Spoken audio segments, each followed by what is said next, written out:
Hi, everyone, and welcome to another edition of the Mexican Soccer Show.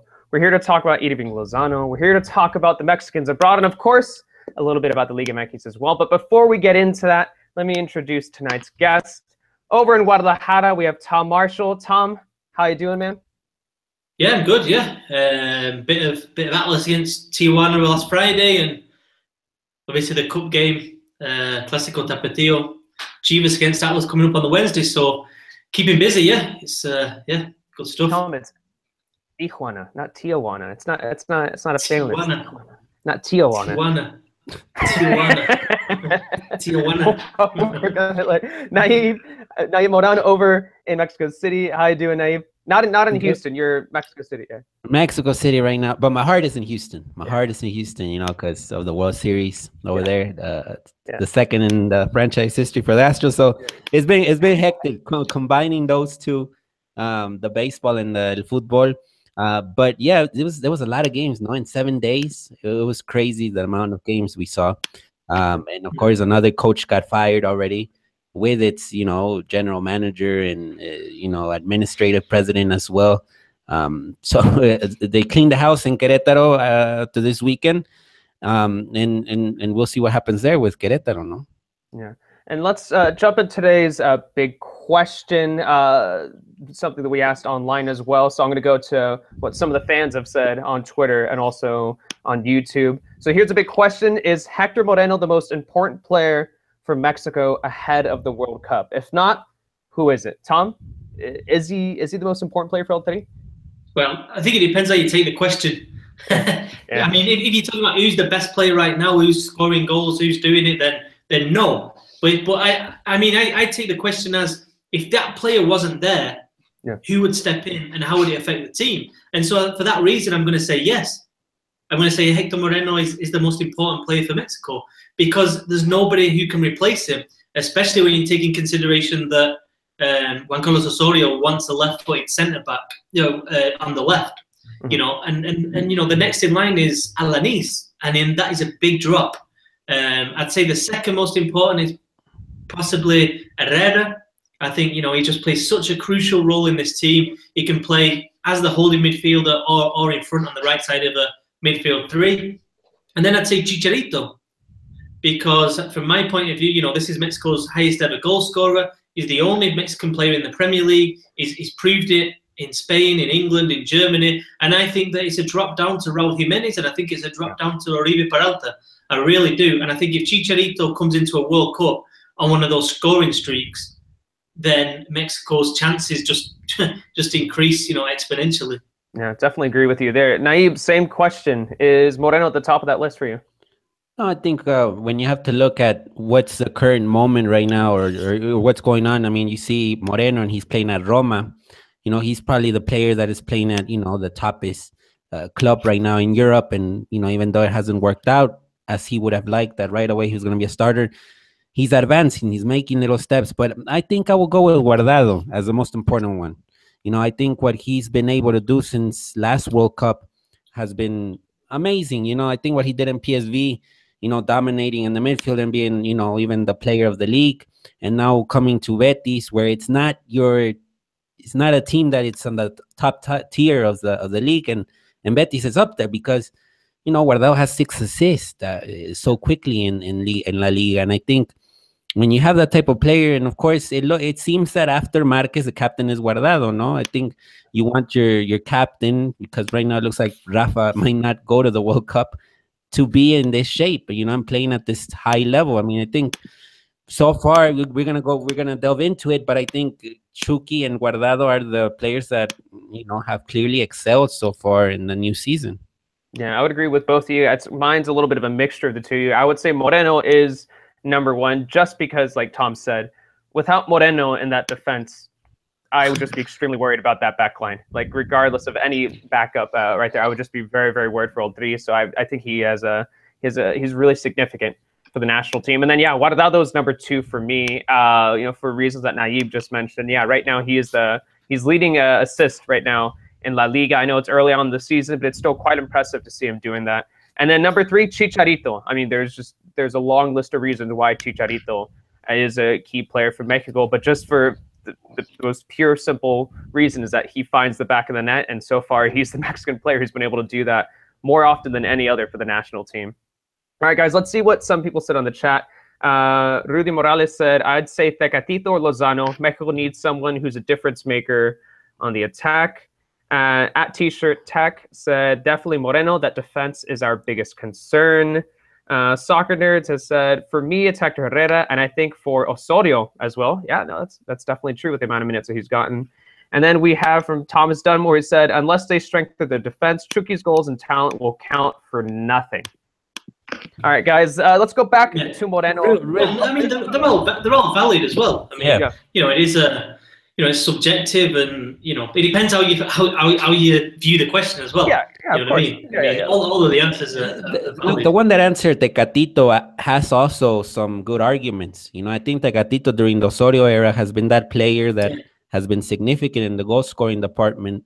He has that spark that Cuauhtémoc Blanco used to have, which is, all of a sudden does something out of nothing, and I think that was clearly missed in the last Confederations Cup, and so you don't want to reach the World Cup without someone like Tecatito. I know that Chucky is doing well, but Chucky is more direct, more vertical, and Lozano and Tecatito has more craft when it comes to developing plays. I've always said that Tecatito, he takes risks when Mexico really needs someone to take those risks. Like, and I think we saw that over the summer, like you mentioned. Like, we needed someone to just create something out of nothing, someone to just be spectacular, someone to take a chance on something. And Tecatito is one guy who will be willing to do that, regardless of whether it's a qualifier, whether it's a friendly. He will always be doing that. And that's something that I genuinely appreciate about him. So yeah, he doesn't break into my top 3, but I would say he's definitely in my top 5. When you consider who most important players for Mexico. I think as well, when you look at the wing position, so answering the question, people have mentioned Lozano and Tecatito. I think for me, those wing positions are vital, not just because Osorio, that's his style. He likes 2 wide wingers to be pushing up on the fullbacks pretty much at all times, but because if you look at Mexico's midfield, there aren't many goals there. Herrera generally doesn't score a lot of goals. Guardado in general doesn't score a lot of goals. Jonathan Dos Santos, never known for his goal scoring. So I think there's kind of added load on those wingers to chip in with the goals. I think it's a problem within the team. I think ideally, we throw out a name like Victor Guzman, who's been playing well for Pachuca. I don't personally think is the answer, but it's that kind of player that I don't think Mexico has. It can chip a good few goals. To lighten the load on the strikers, basically. I think you could make an argument for Marco Fabian, but the problem with Fabian is that he isn't healthy. So I think that's another issue there. Who knows, where he'll be at by next summer. I know people are saying that he could potentially get some minutes before the end of the year, but I mean, we don't know. And like we've said, but sometimes it takes longer than just a few months to get back into that rhythm, especially before the World Cup. Yeah, and I think it's a good point, the Marco Fabian one, because I think, I'm not 100% sure, but I think that's why Osorio has been using kind of, Giovanni Dos Santos in that position. I think we've seen Bella in that position as kind of more of attacking midfield. And I think that's the reason. I think he wants somebody else who can add some goals in there. Yeah. Well, guys, just sticking with the Mexicans abroad, let's start the show with talking about Hector Moreno. He got his first start. It was a game where Roma got a 1-0 win. Moreno, because of, I think from what I read, it looked like there were injury issues for Roma. So that's why he was able to get that start. But nonetheless, he did quite well in that game. Once again, according to reports, I didn't get a chance to watch that game. So, our prospects on the rise for Moreno. And, I would say that, this is significant to look at because we all basically confirmed how important he is for the national team. So, is this a good sign for Moreno? And based off of what you've seen from him, perhaps in that game or just in reports, is this a step in the right direction, good for the national team? We'll go to Tom on this first. Yeah, massive. I mean, it was becoming concerning. I mean, obviously, I had in the back of my mind that Di Francesco, the manager, said right at the start of the year, he said, I'm taking it slowly with Hector Moreno. This isn't going to be an overnight thing. He's coming from the Dutch league to the Italian league. The Dutch league is very open, not known for great defending. The Italian league is known for possibly being the best defensive league. I don't think that's just a stereotype. Italian team know how to defend. And I think that it has taken in time, but I think it was a massive. I think Sunday's game was absolutely massive for Moreno because he came in and he played. He wasn't amazing, but he played pretty well, and he needed to. He needed to show that he's adapted, that he's learned from training. And then Di Francesco, after the game, said he loved what he saw from Moreno. He's taken on board, the stuff that they've been working on. And yeah, exactly. Let's just hope that he gets regular playing time now, because it's going to be vital that Moreno is at absolute peak condition for the World Cup. Yeah. Now, if you keep an eye on the Mexicans abroad as well, thoughts on Moreno and his start over the weekend? No, I think it's the competition there's going to be ferocious, for a starting role. Yeah. I think you have there Facio and Manolas and Moreno that are battling for one starting role. Yeah. Facio, Roma came from a 3-3 draw against Chelsea and Stamford Bridge in the Champions League. And I think Facio was the one that did the pass to Checo, and that goal, amazing goal that Checo scored on one touch, went right to the net. Oh, dude, that was gorgeous, man. I loved it. Gorgeous. That was Facio who was out of this game for cautionary reasons, and that's why Moreno got the start. Looking at the situation with Moreno, I'm not going to say right away, no, he already won a starting role. No, I think there's going to be more tests with Moreno, and then that's when Di Francesco's going to make the conclusion if he's going to be a starter, but it's not looking easy right now for Moreno. It was a nice note to see him play, as was the case with, for example, Carlos Salcedo, who had to come in for, unfortunately, Timmy Chandler's injury. But, that was playing time, which is something that these two guys need. We'll see with the Cups. I think in the Cups, Moreno might get more minutes. But it's going to be difficult in the league, in my opinion. Also, Champions League, for him to make sure to win a role. I mean, it might take a while still, even though he played yesterday. And he did fantastic. I mean, he did well for the first time playing in Italy. I mean, Roma got a 0 goal, so I think that's as good about the defense how it worked yesterday. I feel like if there was one player that I would have a lot of trust in abroad, especially defensive player, who I think would be able to fight for that role, and I feel like I have the confidence to say that he can push and get regular minutes, it is Hector Moreno, and I feel like I have a lot of trust. I feel like he could even be playing potentially even for a bigger team. I know that might be a little bit of a stretch, but I just think that he's just a guy who is probably more so than most other Mexican defenders. There's just such a significant amount of consistency with him. There's so much. Yeah. There's a lot of trust in that guy, and that's what I like about him. Yeah, I'm not sure about playing for a bigger team. I think this is a good level for Moreno. I mean, I think it's a good league for him as well. But I think the other thing to point out, he gave an interview, I think, today or yesterday, and he's already Italian. Yeah. So he speaks English. He's very good at English, but perhaps the best Mexican. I don't know, but I've been surprised when I spoke to him in English. Chicharito's better, isn't he? They're on par. They're on par. Oh, we got to figure this out. Moreno's good. We got to figure this out. Because he's had a lot of years but he also knows Dutch. He was saying in the interview, and obviously Spanish, and now he's picking up Italian. So I think just adding to what you said, it says a lot about him. Yeah. That he's also picked up the languages. Yeah, and also with Moreno, let's be honest, if he hadn't gotten injured in 2014 in the World Cup, maybe this step that he's taking now would have happened earlier. Yeah. But what is remarkable maybe at Pochettino's Tottenham. Exactly. Yeah. That was what it was rumored that was going to happen, and it says a lot about him, about preparation, because even after the injury he suffered, I mean, he changed his style of living to prevent those type of injuries to happen again. Did I think Pilates, aerobics, did stuff that was really different to what a footballer would do in order to keep in shape. I mean, the guy is in shape, and I, every time I listen about Serie A clubs, if there's a league where players really train their heart out every single day, it's in Italy, because it's really tactical and it's really strict about the defense. So of course, I'm pretty sure the guy had to learn a lot in the last months, and it wasn't easy.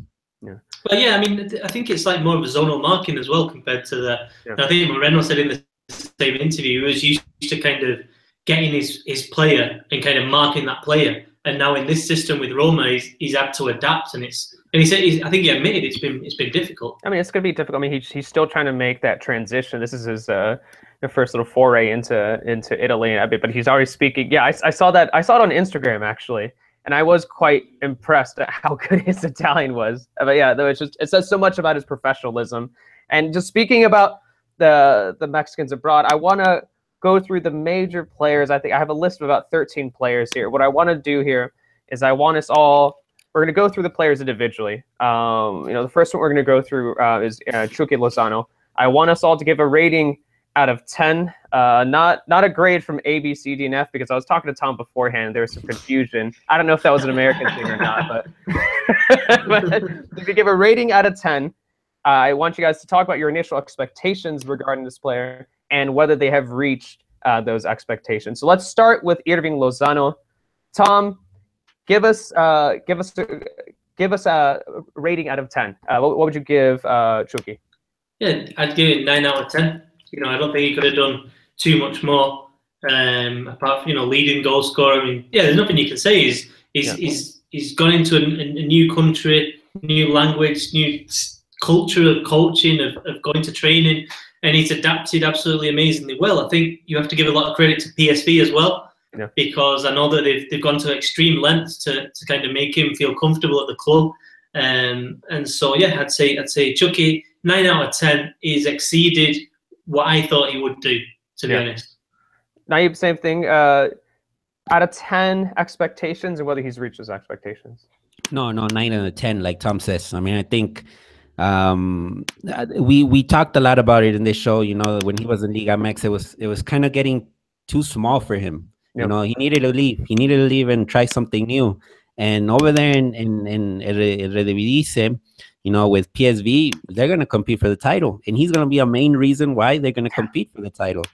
I think it says a lot about him. It says a lot about how successful Mexicans have been in that club, because it's not just about Chucky, it's about Guardado, it's about Moreno, it's about Salcido, about Massa Rodriguez as well. So I mean, it says a lot about that connection between PSV and Mexican football. Nowadays, we talk a lot about Porto because it has a lot of Mexican footballers, but I think PSV has sort of been that place where many of Mexican footballers have been able to excel, not just in the league, but also in Champions League, because let's not forget that Guardado and Moreno played excellent games in Champions League with PSV. Yeah, my worry about Lozano, I'm going to give him a 9 as well, is that I was always worried about overhyping the guy. He is kind of like the quintessential, just like, this is what Mexican soccer can produce. And I always was worried about saying, like, no, he's going to be such a great talent. I always worried about that, but then you see him just, I don't know, you can't help but like believe in that hype and just think that, like, yes, he is going to be an incredible player when you see that he has 7 goals so far. When you see that after the game, even despite the fact that he got a red earlier this season, you saw the fans chanting and singing his name. And luckily there's a nice transition from Andres Guardado to Irving Lozano in that song, because it's the same amount of syllables, so it's pretty simple for them. But yeah, it's hard not only believe the hype, but also to kind of believe that he can already exceed that high level of expectations. I mean, my worry with Lozano was more kind of off the field, because when you listen to him speak and when you see him in the mix zone, he's not the most kind of eloquent. And I don't know. I just thought he might go to the Netherlands and just struggle to adapt, struggle with the weather, the language, and I don't know. I wasn't sure whether he had it within him to kind of just flick a switch and be like, completely fine living in a different country. But obviously, he is. All right, guys, let's go to another player. A player who just mentioned, just to look at the chat once again. Daniel Ramirez, Giovanna Sanchez, Adrian Ordóñez, and Juan Carlos Alcaraz. They all said that Guardado was the most important player. So let's talk about Andres Guardado. Naib, once again, out of 10, initial expectations and whether he's reached those expectations so far. With Guardado, I would say. I mean, I think. Wait, I don't know if that was just me, but I didn't hear the rating. Yeah, 9. 9. Okay. 9. Noof.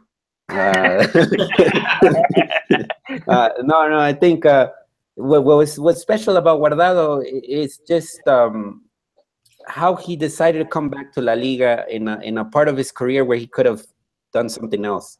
And Tom knows that over there in the summer in Russia, there was a lot of rumors over there that it was the MLS move. And then out of nowhere, this happened. He moved to Betis, and he moved to Betis because the coach wanted him. Quique Setién was really pushing for this move to happen. And I think that's what convinced Guardado. And now that he's there, you know, the team is playing lights out. It's one of the funnest teams to watch in Spain right now because of the way they move the ball and the way that, you know, they have possession of the ball. They just totally obliterate teams via possession of the ball, which is really similar to what he did in PSV, but now he's doing it in Spain, which is a higher level because it's, you know, Real Madrid and Barcelona and all that. But that's, I think, one of the reasons why I give him a 9 right now, because he's surpassing expectations, you know, playing in a role that a lot of people in Spain are surprised, because when a lot of people in Spain see him play, they think of the kid that came to Deportivo and played as a winger on the left flank, and now they see him in the center field. They're like, oh my God, how did this change happen? He was also doing that at Valencia too, as like a left wing back too in that position. Yeah, he was a left wing back, left back in Valencia. So when the analysts analyze the new Guardado, they're quite surprised with the transformation. Tom, thoughts on Guardado? Yeah, Where is it? 8.5. Yeah, and again, just everything Naib said. You know, I think he had one bad game after he came back from the last international break, but you know, apart from that, I'd put him level with Lozano. But yeah, no, he's just ticked all the boxes. He's a proper player, like he's a real player. And I think on the personality side as well, he just on point. You know, when he speaks, you can just tell he's at this level of maturity now. I think Osorio's spoken about, you know, he's just on the level. He's just at the absolute peak of his career right now.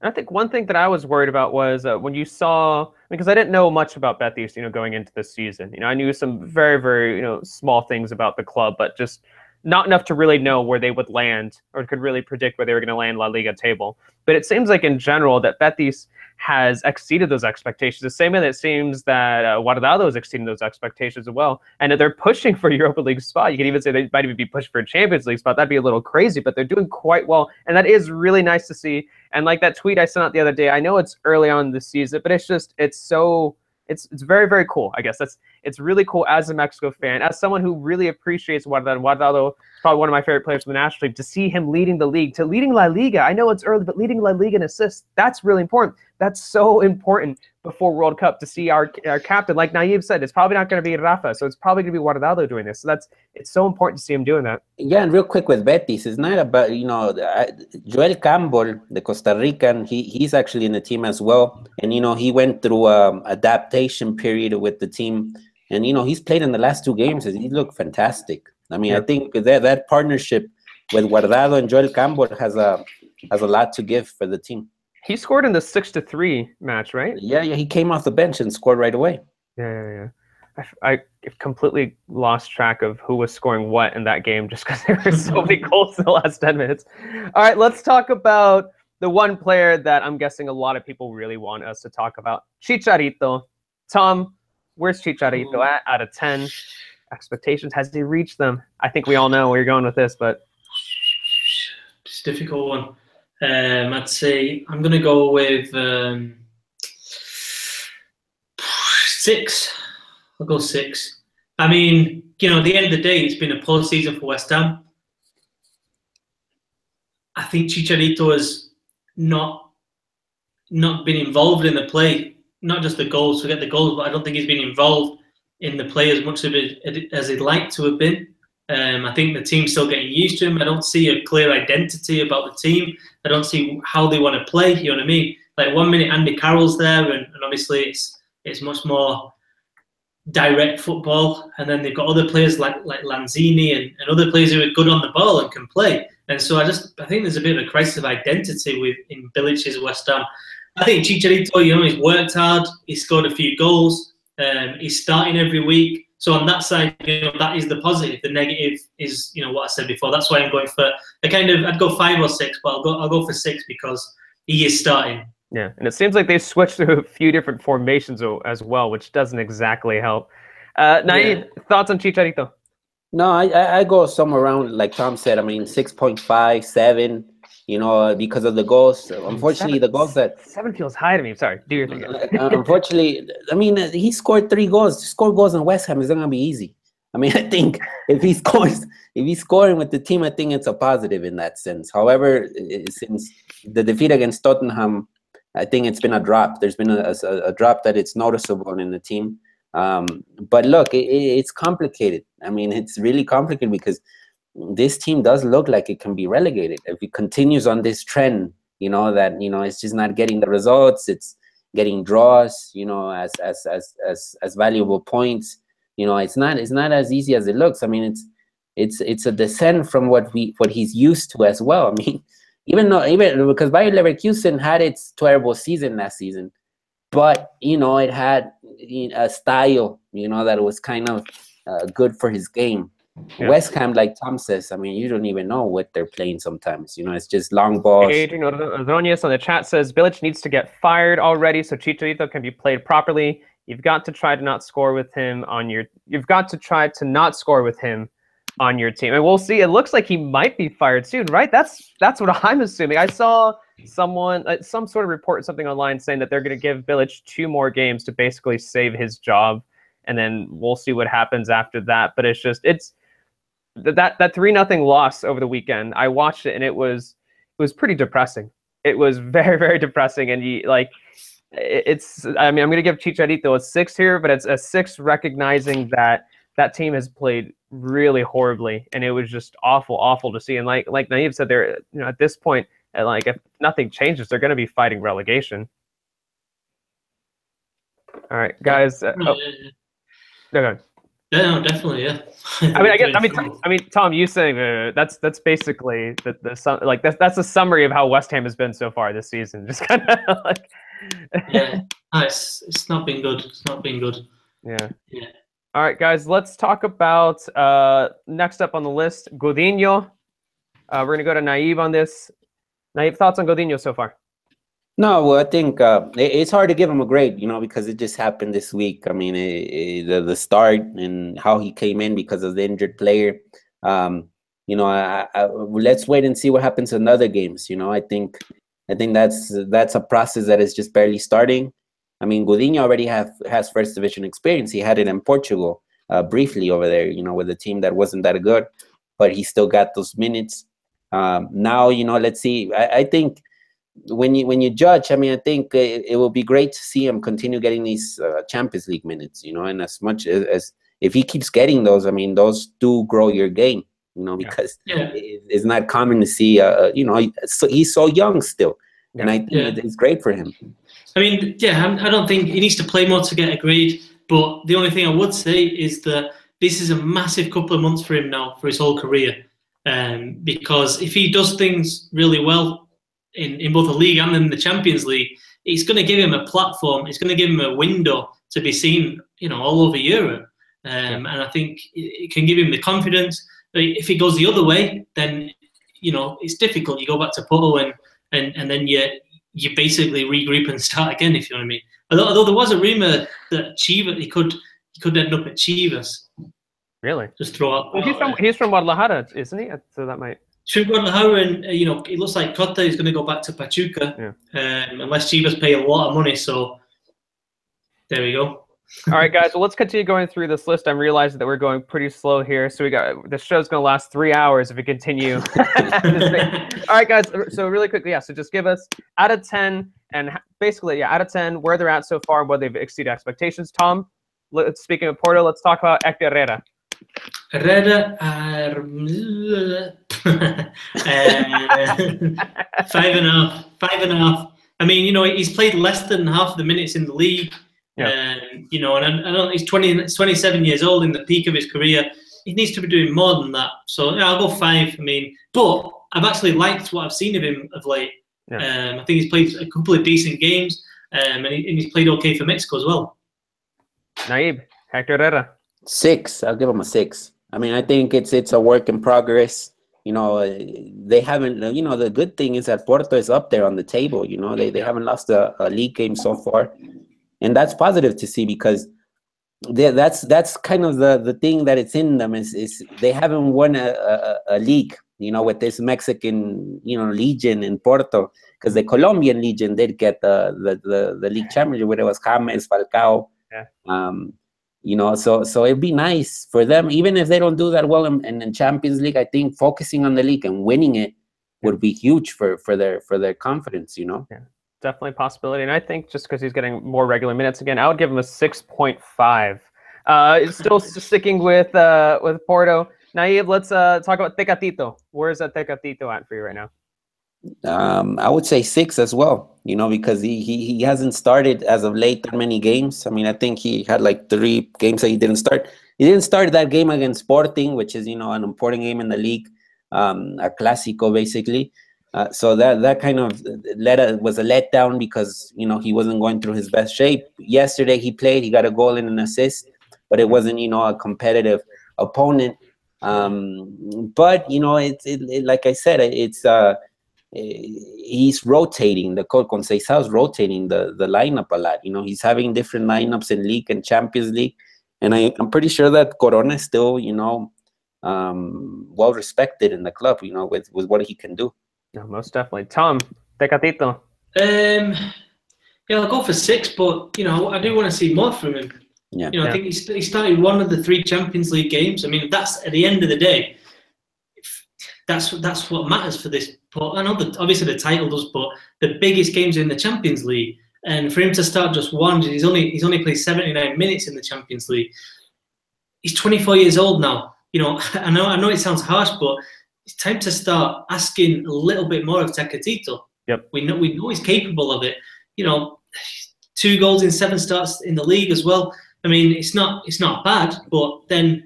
If you're a manager and you go to Porto to pick a player, would you pick Tecatito or Brahimi right now? Yeah. I don't know. I'd say there's not much in it, to be honest, but that's not good. You want Tecatito to be standing out, not just, floating around, playing half the minutes, blah, blah, blah. You want him to be absolutely dominating, become an absolute key figure in this Porto team. Because I think that's what Mexico needs. Mexico needs Tecatito doing that and being that player and then moving on from Porto, doing what Herrera hasn't done. Yeah. You know what I mean? Tecatito can't stagnate in the same way Herrera has, basically. He needs that move to the Premier League. He needs that move to a big La Liga club. And I think he's capable of doing that as well. And I hope that's something we do see from him. And that's why I'm going to give him a 6, maybe 6.5. Just because I feel like he is capable of more. And then looking next on the same Porto roster, someone on the chat mentioned this player. PG said, I wish he was at Espanyol still. He was loved there and was even voted as one of the top center backs in the league. Of course, we'll talk about Diego Reyes. Tom, let's go to you on this. Tom, where does Diego Reyes stand for you? I don't know. I played 16 minutes of a total of 810. I mean... It's bad. How do you judge him on that? It's just impossible to judge him. He's not played, but it's an absolute disaster. I mean, if you give him a mark, you'd say like 1 out of 10 because he's not played. And I don't know what's happened behind the scenes, but the fact he didn't move is just disastrous for his career right now. And for Mexico, it's really, really bad because Reyes is a player who's versatile, can play in a couple of different positions. He's 25 years old now. I mean, we think of Diego Reyes as this kid, 19, 20. He's 25 years old, and I don't know. He's another player that, for me, is stagnating a little bit. He has to move in the winter, basically. I think that should be the priority. Naive, your thoughts? No. I think Reyes. It's just shocking. With Reyes because he did well in Real Sociedad when he played there for a season, and then he did well at Espanyol, and the clubs weren't able to buy him. I don't know how expensive or, the negotiations, how that worked. I mean, I know that Espanyol wanted him, but the price tag was too high, and Espanyol didn't want to, release that much money for him. But that's the case with him. And it's, like Tom says, it's a player that has been already many years over there and hasn't been able to win over an important role. He did win it in Espanyol and Real Sociedad, but he always has to come back to Porto where he just doesn't do it. Like he doesn't play at all. Yeah. I think that's the risk you get when you go to Porto. Yeah. I think you go there knowing that this is it's a club that you jump from. You know what I mean? You move there, and then you move there with the player and the club both have the idea that you move on to a bigger club, makes money, and you give yourself that window in Europe to be seen for the big boys. And I think that it's not happened. And when that doesn't happen, it's therefore very difficult to move to an Espanyol, which to be honest, don't have much money. You know, Real Sociedad, Espanyol, they're not made of money. Those kind of clubs in, you know, mid-table, mid to upper in La Liga. And that's the problem for someone like Diego Reyes now. And same with Herrera, by the way. I think the same thing, exactly the same thing, holds for Herrera's situation. JP Santoyo on the chat says, Tom makes me think about my life at 28 right now. Yeah, you know what? Me too. I'm about to turn 29 next week, Tom. I feel like I should be making this step up somewhere. I'm gonna start the Greater Mexican Soccer Show podcast. I'll be like, you know what? I just needed to take this a step above. Tom somehow influenced me to do this. All right, Naib, let's look at Layun. Where's the final player on this Porto roster from Port Tree, as we sometimes like to refer to them as? Where's Layun at for you? No, Layundowski has like a 6, I would say. You know, because it's kind of the same. It's been really up and down. You know, it was interesting, like Layundowski, how it happened in one of the qualifiers that he didn't make the trip because supposedly there was a chance that he was gonna move, you know, in the transfer window. But then he stayed. He scored a goal against Monaco in the Champions League, and I think that's his high moment so far in the season. But you know, the Layun that came for the qualifiers, the last ones, was a good Layun. I think he was in good form. He was crossing well. He looked, you know, really participava. My tongue. English podcast is fine. So he participated a lot with the plays up front, you know. So I think. Even though he hasn't been playing that much, at least with the national team, he showed good glimpses, you know? Yeah. All right, guys, just to speed things up once again, I think I'm going to just give you one individually here. So as opposed to both of you guys talking about, or all three of us talk about one player, I'm going to give you guys one each. Tom, you're up first. Raul Jimenez. 3. Ooh. 3? No, I mean, you know, 200. You're playing for Benfica, 200 minutes. Playing time, 1 start in 9 league games, played against Manchester United, very isolated, 0 goals. You know, he's been at Benfica now over 2 years. And let me just ask a question: how many league games do you think Raul Jimenez has started in over 2 years at Benfica? 10. Yeah, maybe. Yeah, I would say 12 or 13. 15. Okay. I mean, that's like what's average 7 a season. I mean, that's not good enough. This guy's played for Club America, he's played for Atletico Madrid, and then you go to Benfica and you're 26 years old. It's simply not good enough. I mean, I'm not sure what's happening behind the scenes, but if that's the number 2 Mexican striker, that's not good enough. I mean, Mexico needs someone's backing up Chicharito. You need someone who's doing better than that for a team like Benfica. No, I agree. Naib, looking down the list, we have another player in that front line, Carlos Vela. Where's he at for you? 3 as well. I mean, he's right there with, you know, today he got some minutes. He played. He started against, you know, he started for the La Real in the game. Ahorita no me acuerdo el equipo. I forgot the team right now that they played against. But I know he started at Espanyol. And, you know, he came off the field, and then Januzaj came in for him, and Januzaj got an assist. You know, so in Januzaj was, you know, the speed was impeccable, the passing, and Vela tried to do some stuff on the field, but he just doesn't have the, you know, the speed of the game right, because he just doesn't play. You know, that feeling that he can do stuff on the field, it's not there right now because he lacks minutes. You know, he hasn't scored a goal. I don't know if he's going to score a goal before this first half of the season ends, but it's not looking good for Vela, you know, and Vela is quote unquote one of the important, you know, offensive threats for El Tri. Yeah, it definitely looks like they're phasing him out for me before he goes to LAFC. Tom, Omar Govea, what's his rating for you? Oh yeah, he did really well. I mean, I think I'd give him an 8. I mean, again, you know, it's the expectations. It's not just how well you're playing. I think I'm giving these grades according to what you expect. So for someone like Raul Jimenez, I just expect, and Carlos Vela, you expect so much more from him. Yep. You know what I mean? But I think Govea, you go an A because he's gone there to Belgium and he's done a bit like Lozano. He's done everything you can ask for him for a young player that age. He's gone there. He's starting. He's become, you know, a pretty important piece of the team, and that's it. What else can you ask for? He's on the kind of, you know, he's taken that step, and now he's got a platform. Yeah. All right, guys, we got two more on the list. Naib, Carlos Salcedo. 6 right now with Salcedo. I mean, I think it can get better. You know, the playing as a center back. He's actually getting a lot of looks as a right wing back with Eintracht, which is interesting. I think that can improve his game a little bit more, considering that that's where Osorio likes to use him. I said in the last show, the thing with him was the timing on the plays. In the last qualifiers, the timing was off. You know, now that he's playing more often, and hopefully he can make this in a consistent fashion, I think he's going to keep improving, because he does have some sparks in his game that stand out as a defender. And I think, you know, with more playing time, he'll get better. Yeah. All right, Tom, to wrap things up, Guillermo Ochoa. 7 out of 10. I think, you know, he's done okay. He's done pretty well.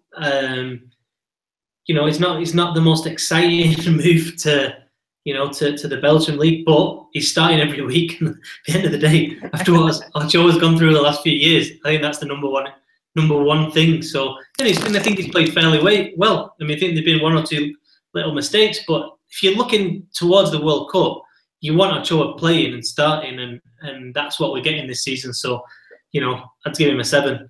Nice. Well, guys, I know some of you out there were probably like, why didn't you go over some of the other players? I mean, due to injury problems or due to just the length of this show, we couldn't go over players like Carlos Peña, Lalo Herrera, Briseño, Reontuna, Marco Fabian for injury problems. But, guys, before we start talking about the U17s, we're past the halfway point. Actually, we're 12 minutes past the halfway point. I want to have a quick little intermission, remind all the viewers here to subscribe to our YouTube channel and our iTunes podcast page. Of course, if you can, give us some ratings as well. That helps, of course, give us a little bit more of attention. You know, of course, you'll be able to find some of our old shows. You know, if you look deep enough, you might even find some old shows where my cat DJ Cuddles, you know, will like run in front of my camera, or episodes where I'm clearly really nervous because I'm still trying to figure out how to... really drunk. They are really... There you go. Because of the anxiety, Tom. Drunk and nervous. What a beautiful combination. Also, of course, be sure to check out FootMax Nation on Facebook and Twitter. You can get much more content and much more articles, not just our own perspectives, but also from the rest of the FootMax Nation team on all things Mexican soccer. Okay, guys, let's talk about let's talk about the U17s. I want to talk about the U17 World Cup, of course, which just happened for the Mexican national team. Mexico got knocked out of the round of 16 by Iran. What are your thoughts regarding that tournament? I personally, I think like maybe there's some fans who didn't get a chance to watch the tournament because of the time, or perhaps just talk about yourself here. Yeah, a little bit, maybe. Anywho, enough about me, guys. What are your thoughts? You clearly watched. I didn't watch. Tom, what were your thoughts on the U17 World Cup? No, you go. No, I mean, I think. Tom, did you watch this? All right.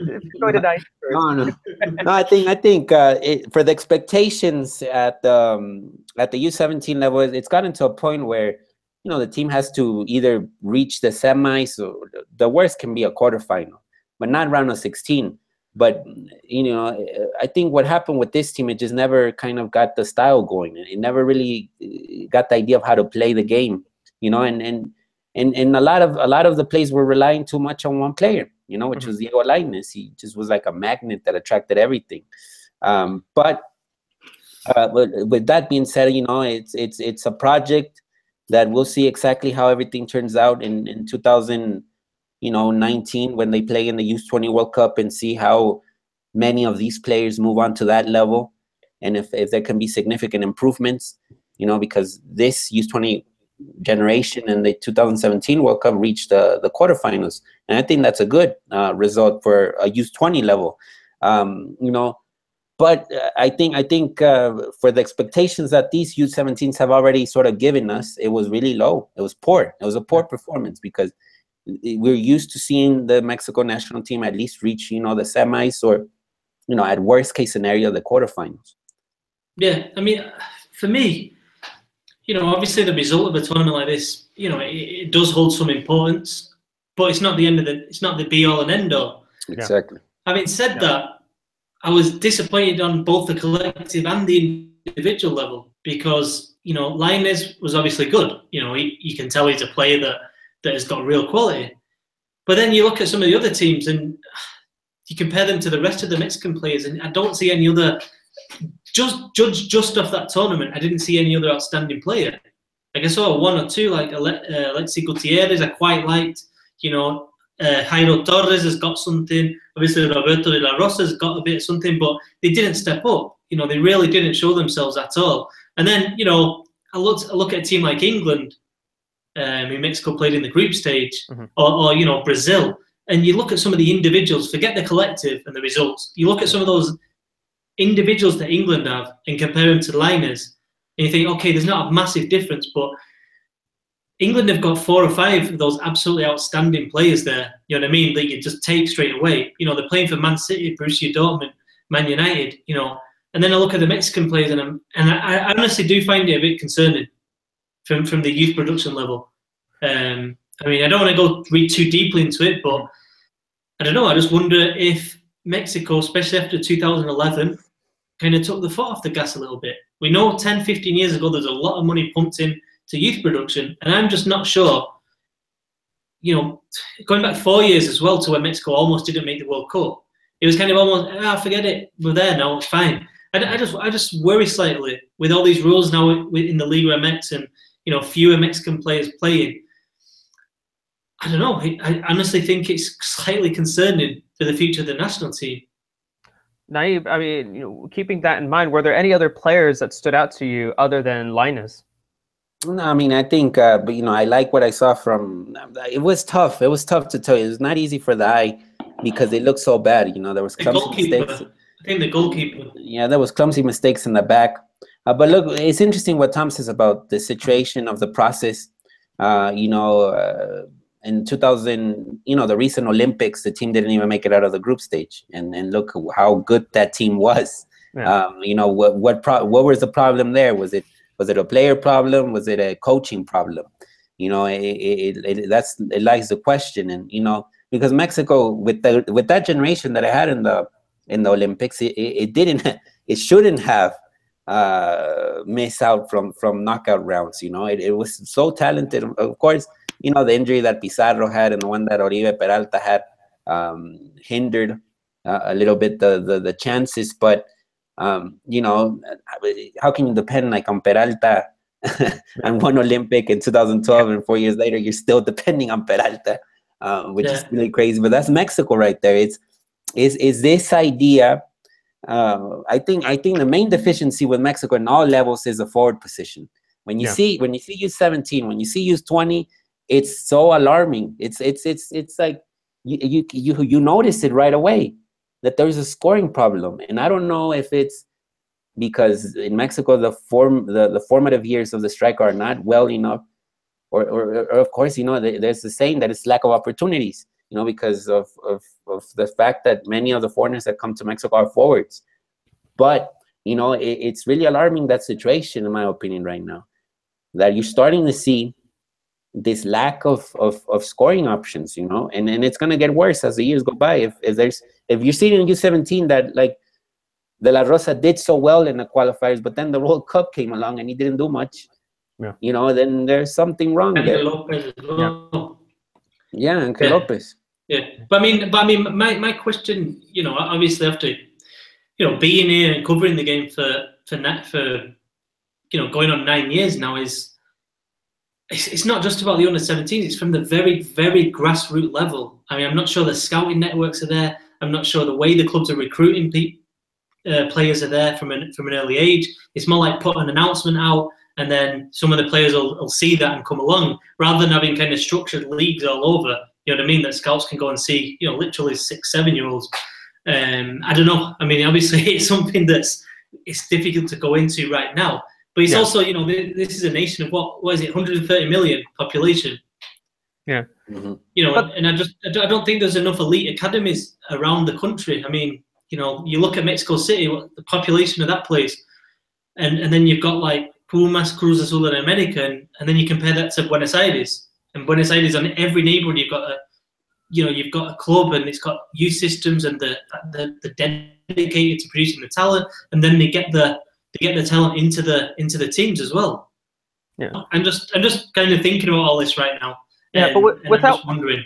Without diving into this too much, because I do want to jump into Liga MX stuff to wrap up the show. But then, what would that say though? Because Mexico's already had that success at the youth level. So was Mexico still able to find that success regardless of that talent, or does Mexico just have a huge amount of talent that was able to kind of compensate for the fact that there wasn't? I mean, you were implying that the scouting perhaps wasn't done correctly. So why was Mexico still able to find that success? Because they do have a number of good academies. I just don't think it's enough. You know what I mean? I just don't think it goes deep enough. So if you've got just look at how many Chivas and Pachuca. And even now Santos Laguna in every Mexican youth team, they're from specific clubs. You never see someone from Chiapas, well not now, or Veracruz or Puebla. I mean, it just never happens. Why? Because they're not really very good at producing players. They don't take it very seriously. And that's my worry. That's my concern, is that there isn't this depth of, I don't know, for me, I just think there's a lot of work to be done at the very, very grassroots level. Well, that's interesting to note. Guys, let's talk about, to wrap up the show, Liga MX. Let's talk about the recent Liga MX weekend. Let's first talk about the 1-0 win, the surprise win for Necaxa over America.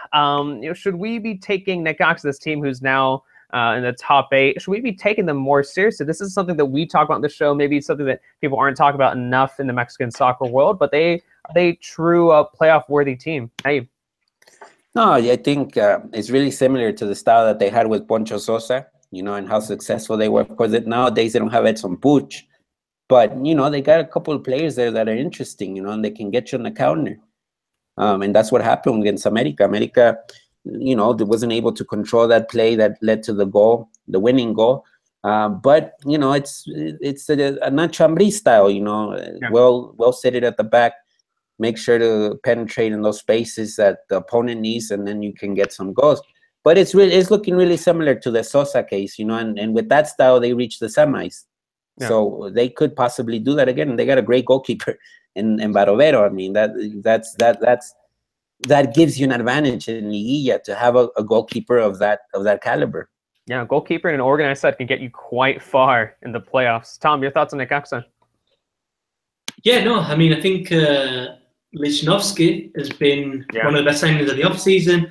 Barovero is one of the best goalkeepers in the league. I think 4 out of the last 5 games, they've kept a clean sheet. So if your team's doing that, then you got a very good chance. You got a very good chance of winning games. So I think that's been the key, like Nayib says. And I think the only other thing I'd like to point out is, with Mati Fernandez, he's not quite done it yet. You know what I mean? It just shows that this Necaxa team can still improve. If he gets it together, and now we're heading towards the playoffs, and which teams are going to be in, and then the real season starts when the Liguilla comes in. If someone like Mati Fernandez can find some form, then Necaxa can be a real threat. I mean, they're very, very organised, and then you add that little bit up front, then I think I don't think they've got the praise that they've necessarily deserved, but I think they're slowly improving as well. Yeah, and there's a player, I think he's a little inconsistent, but I do like someone like Isijara. I think that that's a good winger. That's a guy who's done quite well in Liga MX for a little bit now. So I think that's another player who's been crucial in the front line for Necaxa. Guys, let's talk about the 3-0 loss for Cruz Azul over the weekend, and it was against the recently promoted Lobos BUAP. After the game, Paco Gémez said, "No somos un equipo grande." We are not a big team. Guys, what are your thoughts on maybe not only on Cruz Azul, who did extremely well during the first 9 matches of the season, and then they've gotten 3 losses in the last 5 games, the regular season. Just thoughts on Cruz Azul and just what Paco Gémez said. Tom, we'll go to you on this. Well, it's a difficult one. I think that he's just got this reputation now, and he's just living up to the reputation consistently of, saying things that grab headlines, that antagonize people. To be honest, I just think he was being honest. And it was interesting he used the word equipo. He didn't use the word club. He used the word team. And I think that, he's right at the end of the day. This isn't a great team yet. You know what I mean? And I think that there's plenty of work to do. But, putting all that aside, it's pretty worrying when you go away to Lobos BUAP and you lose 3-0. I know they were slightly unlucky with the first penalty, and the way he said, basically it was an embarrassment. The performance was embarrassing. It's like that goes back to Paco Gémez. He's the manager, and when you see that, you think, I don't know. For me, that team that I saw, that Cruz Azul team that I saw, was one that I think you have to be worried about. I mean, I don't know. It looks like they're sliding now. To be honest, it looks like they're sliding out these playoff places. Yeah, they look like a shoo-in for the playoffs, and suddenly you have no idea if they're going to finish in the top 8. Naive, your thoughts on Cruz Azul in their current status? Real quick. I mean, the 4-0 loss to Pachuca, then a 3-1 loss to America, and a 3-0 loss to Lobos. And let's keep in mind, with Lobos, they were a weak team at home. Cholos came in and got a win. Morelia, I think, also did. So it wasn't like a difficult result to get, at least a draw, for Cruz Azul, especially now that every point counts in order to reach the Liguilla. But like Tom was saying, I mean, the defense has looked awful in the last weeks. And that's an Achilles heel with Paco Gémez's teams. Yep. Even Rayo Vallecano, I remember, it would be the defense that would kind of ruin everything. And the only thing that kind of kept everything together was the midfield. But now with Cruz Azul, the midfield, sometimes someone falls injured, he's not finding that consistency anymore in the midfield that he had at the beginning of the season. Chaco is getting more minutes as of late, and I don't think that's healthy for the team. I know Chaco represents a lot for Cruz Azul, but the age is noticeable, and so I think at the end of it all, it is looking like Cruz Azul might not make it because it's just falling apart at the end of the season.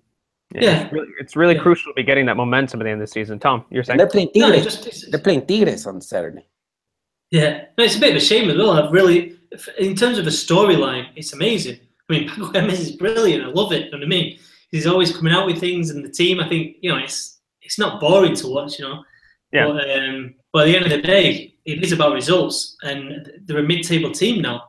They're in 8th place out of 18. It's not great at the minute. All right, and then another thing to talk about here before we wrap up the show. I mean, we could talk about the match that the 2-1 win for Santos over Querétaro, but the big talking point is that the era of Jimmy Lozano is over, and Luis Fernando Tena has stepped in. So just to get a little bit of a conversation here to wrap up the show, I mean, this isn't an unfamiliar name. This is, I mean, there's a long list. I mean, there's a Liga MX carousel of managers that we just kind of see. It just keeps on turning. Is this good for Mexican soccer to have this carousel of managers that we just expect to be like, all right, there's that guy, there's that guy. It's just it's so easy to predict this, but is this good for the game to have these the same managers over and over again, Tom? Well, depends if they're good, doesn't it? So it depends on your, on that mainly. But I mean, I don't think so. No, I mean, you look at his recent record. Since the Olympics, Cruz Azul didn't really work out. Club León didn't really work out, and now Querétaro. So it's like, I don't know what I mean. In an ideal world, what I'd like to see is young Mexican managers coming through. But Querétaro have just got rid of one of those. Yeah. Which is the real shame of this situation, because Jaime Lozano would, he was, I don't know, it's the kind of chance that these managers need. And I did feel sorry for him. Why? Because they've not invested a lot in buying players. They haven't bought big players. And everywhere you look around this league now, that's what teams are doing. You look at Cholos and the way they bought in Miller Bolaños, Iturbe, Gustavo Bo. You look at Necaxa, Mati Fernandez. I mean, these aren't big clubs, in the grand scheme of things. And those guys are bringing in that kind of player. And I look at Querétaro and I think, well, they've not done that. I mean, fair enough, they've kind of promoted a couple of youth players. But it's very difficult to do that in this league. And I think we're increasingly finding that out. I think even with Santos Laguna, they've tried to do that, and I don't think they've not got the results, basically, of late. Atlas, to a degree, Chivas, I don't know. I mean, obviously the jury's out. I'm not saying it's black and white, but I think it's a real shame for the Mexican game that Jaime Lozano hasn't been given more time to sort this out, and another transfer window for the owners to put real money behind the club and try and allow this young Mexican coach to sort it out, rather than go back to somebody who really hasn't had a great career apart from that. Apart from going back to the 90s and then the Olympic gold. Yeah. Naib, any quick thoughts on Jimmy Lozano? Just I mean, Tom mentioned it would have been nice to see a young Mexican manager, given a little bit of a longer opportunity. But I mean, it's just no surprise to see a manager gone that quickly. Maybe it's not that quick, I guess, in Liga MX terms. Yeah. But just thoughts on Querétaro and No, I think Querétaro, like Tom says, the signings haven't been on point. I think they tried. They brought in a Colombian center back, but he really hasn't played. Then they got a Brazilian forward, Stum, and he's on and off. Not that consistent as well. So when you do those signings, you're gonna be in trouble. It's unfortunate with Jimmy because he went through the ranks. He started U20, then he got the assistant job with Bucetich, and then he got the first team. So it's someone that knew the ins and outs of the club. It's someone that Arturo Villanueva, the administrative president, and Joaquin Beltran, the sporting director, really supported. And I think this is the reason all of them got fired. I just think it's companionship, because the people that put in Lozano was Villanueva and Beltran. And Villanueva and Beltran sort of envisioned this project of creating, a strong team that formed players from the bottom. They started from nothing and from scratch, and they wanted to reach the top, like Pachuca has had. But they didn't have patience. The owner didn't have patience. The owner is basically the owner of a TV company here in Mexico that just barely started, Imagen TV. And of course, when this owner sees that you got your national TV channel, and you can put your team on the TV channel, you want to see a good product, because right now the product is not looking good. So that's why he decided that the most appropriate thing to do was to fire everyone and see what happens, which is probably one of the smartest ideas out there. But, it tells you about the Mexican game, how shaky it is. I mean, this is a team fighting relegation now. Yep. Yeah. I mean, that's the context as well. I mean, they're really down there with Veracruz now. Exactly. So, I mean, I don't know if Tena is the answer. I mean, it certainly looks like over there in Puebla, bringing in Ojitos Mesa seems like a good answer. But again, it's only temporary. There's absolutely no project. No long-term Puebla, project. there is no project. There is nothing. There's no identity. There's no playing style. You can't associate Puebla as a team with anything. You know what I mean? I have no idea what you would associate Puebla with. In Querétaro, to be fair, I thought they were establishing that identity, but obviously it wasn't accompanied by results. And so now they're kind of in a real dilemma about which way to move forward. Personally, I'd like to see Fentanes get a chance in the Liga MX. I think he's a youngish Mexican manager who's properly studied, gone abroad. Very big on the statistical side and very modern in the way of looking at things.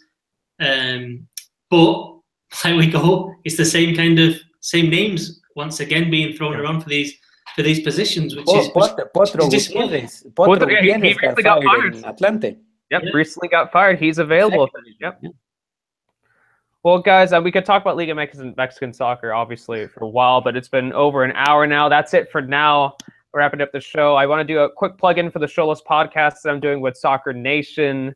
I have this week off. I'm doing some birthday stuff, so I'm forcing myself to take some time off, but it's hard because I'm inevitably going to end up watching. How long are you taking up for his birthday? No, I don't know. Just like to visit family, gonna hang out with a girlfriend, But yeah, but we're taking this week off. But after that, we're gonna have a podcast every Thursday, in collaboration with Soccer Nation / Soccer Loco, with a specific look with my buddy Francisco Velasco, a specific look on all things Xolos, north and south of the border. Because obviously there's a lot of fans over here in the San Diego area. Tom, Naib, any upcoming or recent articles that you want to bring up before we wrap up the show? I'll go over to Tom first. Anything? No, I think I might have one out this week on Rafa Marquez. Just basically bringing everyone up to a date with, where his legal process is at. Because obviously he's training now with Atlas. But he needs the permission basically from the US government to be able to actually play games. So yeah, we'll see how that goes. Naive, anything you got coming up to keep an eye on? No, listen, I want to take a little bit of more looks on Victor Guzman. You know, I know it's a big name out there right now because he's, you know, the Mexican leading goal scorer so far. I already did one in Spanish for ESPN Mexico where I asked the question to Diego Alonso, and Diego Alonso gave me like a long answer, and that's kind of the book that I use for the article. So I don't know, look a little bit more at that case. You know, they're playing in the Copa MX against Zacatepec, and Zacatepec beat Tigres in Copa MX. So, I mean, it will be an interesting matchup, that Pachuca-Zacatepec, because now that Pachuca is sort of shaky, they also want to do well in the Cup, you know? Well, that's it, guys. We're going to have Tom close us out. We usually has Naive do it, so I'm going to have Tom do it. So, Tom, close us out. Any thoughts, anything, Copa MX, anything. Close us out for the show. Close out for the show. Yeah, I mean, I guess look out for the big call up over the next in a week's time. I mean, I think it's going to be interesting. Let's not forget that these November friendlies against Belgium and Poland, I believe 5 and 6 in the world. You know, we've talked on today's show about, you know, the Mexican players. Some of them having problems getting regular starts for the team. You know, I think going to Belgium and to Poland and playing those teams is going to be a massive test. I know Juan Carlos Osorio is going to be putting absolutely everything into these games, because basically you've got November and you've got March, and that's it. And then it's straight into the World Cup. All right, there might be some friendly game in January with the Liga MX players, but it's November, March, World Cup. So basically 50% of the preparation is gonna happen in November. So yeah, let's keep your eye out for the call-ups. Yeah, definitely agree. Definitely keep an eye on those call-ups that'll be coming up soon. Thank you for everyone who watched today's episode. Thank you for everyone on the chat. And yeah, we'll see you next Monday on the next edition of the Mexican Talk Show. Thanks, guys. Buenas noches.